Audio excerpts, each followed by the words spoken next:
बात करेंगे mid brain के बारे में कि मिड ब्रेन की लोकेशन क्या है और इसका क्या रोल है ह्यूमन बॉडी के अंदर। तो सबसे पहले हमें पता होना चाहिए कि मिड ब्रेन जो है बिलो दी फोर ब्रेन है, कि जो हमने प्रीवियस लेक्चर में देखा कि फोर ब्रेन यहाँ तक का जो पार्ट जो यहाँ तक आ रहा है वो ऊपर से लेके यहाँ तक का जो पार्ट है वो हमारे पास फोर ब्रेन है। और फोर ब्रेन के बिल्कुल ही नीचे ये थोड़ा सा जो यानी कि रीजन है, बिल्कुल थोड़ा सा रीजन, ये छोटा सा, इसे हम क्या कहेंगे, इसे हम अपना मिड ब्रेन कहेंगे। और बेसिकली ह्यूमन बींग्स के अंदर जो मिड ब्रेन है वो रिड्यूस होता है, यानी थोड़ा सा कम होता है। और उसके अलावा इसका मिड ब्रेन का रोल क्या है, play the role of auditory relay centre. ये एक रिले सेंटर के तौर पे, ऑडिटरी रिले सेंटर के तौर पे काम करता है, यानी कि कोई भी reflex movement of the eyes है, यानी जो ही आंखों पे तेज लाइट पड़ती है और आंखें खुद ब खुद यानी कि बंद हो जाती हैं, तो वो एक रिफ्लेक्स एक्शन है, रिफ्लेक्स मूवमेंट है किसका, आइज का।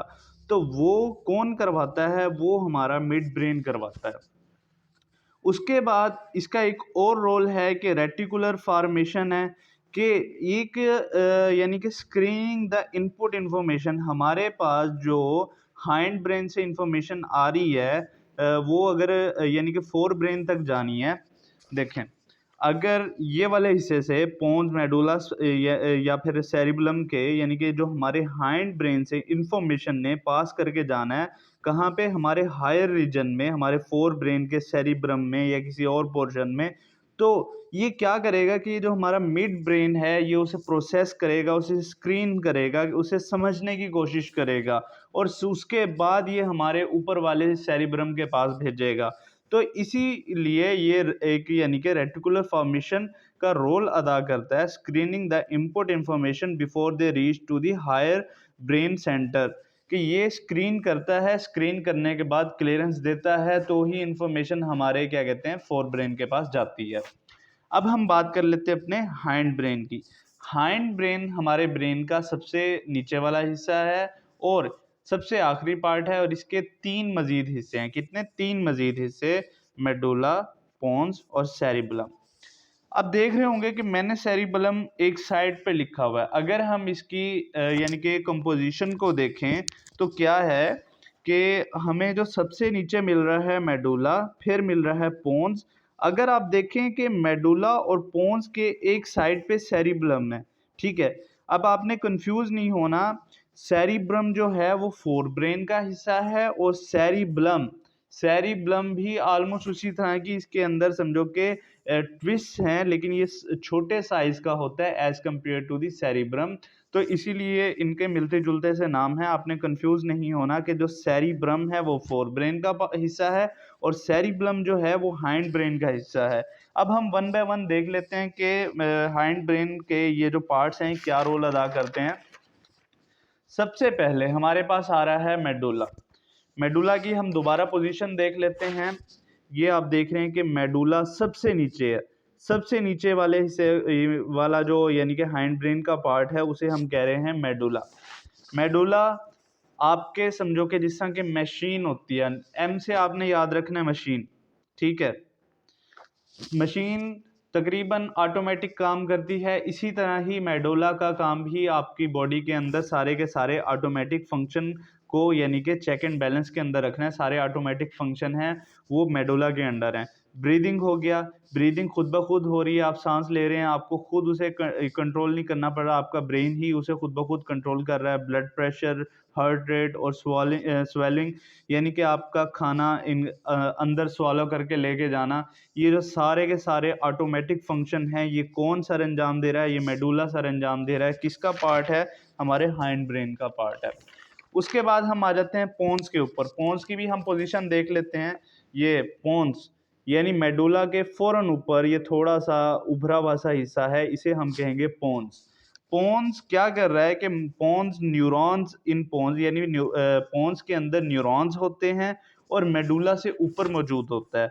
और इसका जो रोल है ये ट्रांजिशन करवाता है, हमें इस काबिल बनाता है कि हम अपने स्लीप और वेक साइकिल के अंदर डिफरेंशिएट कर सकते हैं और उसके अलावा कि जो हमारा रेट और एंड पैटर्न ऑफ ब्रीदिंग है उसके अंदर भी ये बहुत अहम रोल अदा करता है कि हमारा पैटर्न ऑफ ब्रीदिंग के हमने इनहेल करने के लिए क्या करना है और एक्सहेल करने के लिए हमारे लंग्स ने क्या करना है। और यानी ये बहुत ही मेडुला की तरह ऑटोमेटिक फंक्शन ही आपके रेगुलेट कर रहा है। अब उसके बाद हम आ जाते हैं सेरिबलम के ऊपर। सेरिबलम, ये देखें, सेरिबलम ऑलमोस्ट सेरिबलम से मिलता जुलता है, लेकिन ये एक साइड पे छोटा सा है। ये वाला पार्ट सेरिबलम क्या करता है कि आपके पास जब भी सेरिबलम का नाम आएगा, आपने इसे अपने चलने से या बर्ड्स के उड़ने का यानी कि जो ख्याल है वो दिमाग में ले आना है, क्योंकि ये आपके चलने में आपको बैलेंस प्रोवाइड करता है, जिसकी वजह से आप सीधे चल सकते हैं, इधर उधर नहीं गिरते। उसके अलावा ये क्या कर रहा है, coordinating movement of the body position, आपकी बॉडी पोजीशन के अंदर बहुत अहम रोल अदा कर रहा है। Smooth and accurate motions and maintain body position, वही वाली बात जो मैंने आपसे पहले की थी। उसके अलावा learning and memory storage for behaviour, कि कोई भी आपके सामने कोई बिहेवियर किसी चीज़ का आता है, ये उसे लर्न करने और उसे हम याद रखने के लिए, यानी फॉर एग्जांपल के बाजू का सांप आपके सामने बैठा है, इस तरह अपने टेल के ऊपर हिल रहा होता है, तो अगर आपने उसे एक दफ़ा देखा है तो वो आप समझ जाएंगे कि ये अब डसने के मूड में बैठा है। तो सेम वही चीज़ है लर्निंग एंड मेमोरी स्टोरेज। अगर आपने वो बिहेवियर देख लिया है तो ये आपके सेरिबलम ने याद कर लिया कि अगर सांप इस पोजीशन में या इस बिहेवियर में बैठा है तो ये समझो कि आपको डसेगा। तो ये वाला जो learning and memory storage for behaviour जो है, ये सेरिबलम आपका यानी कि उसे कोऑर्डिनेट करेगा, उसे देखेगा। उसके अलावा जो सेरिबलम है आपका बर्ड्स के अंदर बहुत ही अच्छे से डेवलप होता है। इसी सेरिबलम को यूज़ करते हुए आपके जो बर्ड्स हैं वो अपने जो रूट्स हैं जिसके थ्रू वो आते हैं, उसी के थ्रू वापस जाते हैं। वो सिर्फ़ और सिर्फ़ ये है कि उनके अंदर का जो सेरिबलम है वो ह्यूमन बीइंग से ज़्यादा एडवांस होता है, इस वजह से वो अपने रूट्स कभी भी नहीं भूलते। तो ये बेसिकली था हमारा मिड ब्रेन, हाइंड ब्रेन। दोबारा इसे ओवर थ्रू कर लेते हैं कि मिड ब्रेन के हमने अंदर देखा कि ये हमारे फोर ब्रेन से थोड़ा सा नीचे है। उसके अलावा आंखों का रिफ्लेक्स एक्शन जो है वो ये कंट्रोल कर रहा है। उसके अलावा स्क्रीनिंग का काम करना है इसने। और बाद में हमने देखा हाइंड ब्रेन, मेडुला, पोन्स और सेरिबलम। मेडुला हमारा सबसे नीचे होगा, फिर पोन्स होगा ऊपर, और साइड पे क्या होगा, सेरिबलम होगा। मेडुला ने सारे मैकेनिक्स वाले यानी कि मशीनरी काम करने हैं, ऑटोमेटिक काम करने हैं। पोन्स ने क्या करना है कि आपके स्लीप और वेकफुलनेस साइकिल के अंदर ट्रांजिशन करवानी है, और आपका rate and pattern of breathing वगैरह है उसे इसने रेगुलेट करना है। सेरिबलम के अंदर हमने देखा कि बर्ड्स की आपने मिसाल याद रखनी है कि वो कभी अपना रूट नहीं भूलते, क्योंकि उनके अंदर सेरिबलम बहुत अच्छे से एडवांस होता है। आपने सांप को याद रखना है कि सांप का बिहेवियर आप याद कर लेते हैं कि भाई ये इस मूड में बैठा है तो ये डसेगा, तो वो किसकी वजह से, सेरिबलम की वजह से होगा। तो ये बेसिकली था हमारे मिड ब्रेन और हाइंड ब्रेन के अंदर।